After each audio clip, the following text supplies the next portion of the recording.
Students, இன்றைக்கி நம்மளோட கிளாஸில் 10th மேக்ஸில் இருக்கக்கூடிய சாப்டரான புள்ளியியலும் நிகழ்தகவும் அப்படிங்கிற சாப்டர் இருக்கக்கூடிய ரொம்ப முக்கியமான ஒரு 5 மார்க்ஸ் சம் தான் சொல்ல போகிறேன். இது வந்து பயிற்சி 8.3ல் 9வது சம்மாக இருக்கும். இது வந்து ஆகஸ்ட் 2022 ஏப்ரல் 2025ன்னு 2 டைம் பப்ளிக் எக்ஸாமில் கேட்டிருக்காங்க. போன வருஷத்தினுடைய பப்ளிக் எக்ஸாமில் இந்த சம் தான் கேட்டிருந்தாங்க. என்ன கொஷின் பார்த்தீங்கன்னா, ஒரு பையில் வந்து 5 சிவப்பு நிற பந்துகள் இருக்குது, 6 ஒயிட்டு, 7 க்ரீனு, 8 பிளாக் கலர், இந்த மாதிரி 4 கலரில் இத்தனை பால்ஸ் எல்லாம் வந்து ஒரு பையில் இருக்குது.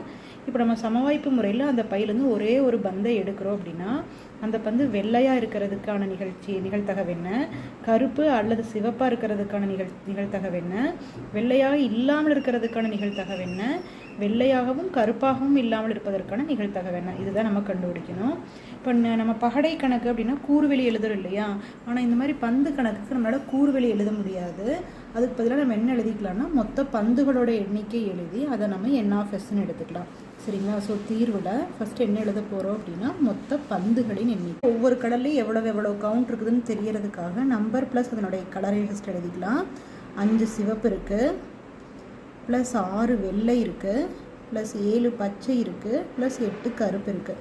ஸோ எல்லாத்தையும் ப்ளஸ் பண்ணிங்க அப்படின்னா வந்து 26 இருக்குது. ஸோ இதுதான் எதுக்கு சமம்னா N(S)க்கு சமம். ஸோ இதை ஃபஸ்ட் எழுதியாச்சு.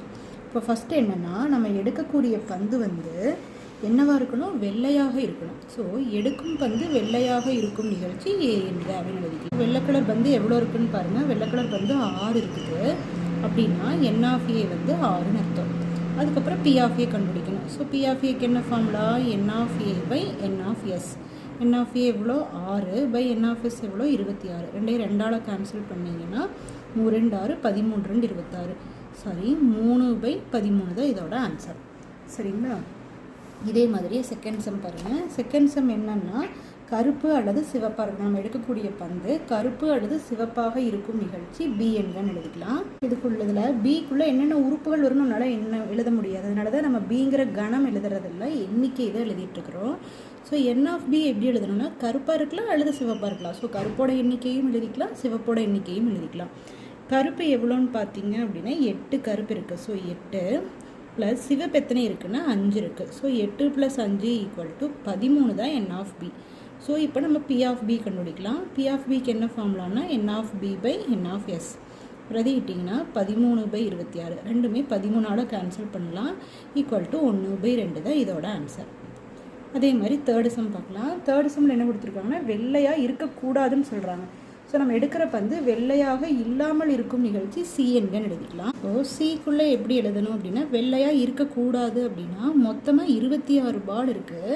அதில் வெள்ளை கலர் பால் எத்தனை அப்படின்னா 6. ஸோ அந்த 6 கழிச்சிருங்க. மொத்தம் 26ல் வெள்ளை தானே இருக்கக்கூடாது. ஸோ அந்த 6 கழிச்சிட்டிங்கன்னா 20 பால் வந்து வெள்ளையாக இல்லாமல் இருக்கும். So N(C) எவ்வளோன்னா 20. அப்போ P(C)க்கு என்ன ஃபார்முலா, N(C/N(S).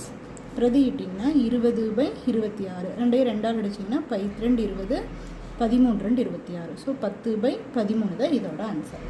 இதே மாதிரியே ஃபோர்த் ஒன் பார்க்கலாம். ஃபோர்த் ஒன் என்னன்னா, வெள்ளையாகவும் இருக்க வேண்டாம் கருப்பாகவும் இருக்க வேண்டாம்னு சொல்கிறாங்க. ஸோ எடுக்கும் பந்து வெள்ளையாகவும் கருப்பாகவும் இல்லாமல் இருக்கும் நிகழ்ச்சி D என்கன்னு எழுதிக்கலாம். ஸோ N(D) என்ன வரும்னா, டோட்டல் 26லேருந்து வெள்ளையும் கழிச்சிடலாம், கருப்பையும் கழிச்சிடலாம். கருப்பு எத்தனைன்னு பார்த்தீங்கன்னா 8 12. So N(D) எவ்வளோன்னா 12. அப்போ P(B)க்கு என்ன ஃபார்முலா, N(D/N(S). பிரதிக்கிட்டிங்கன்னா 12/26. ரெண்டையும் 2ஆல் அடிச்சிங்கன்னா 6 2 12 13 2 26. ஸோ இதோட ஆன்சர் என்னென்னா 6/13.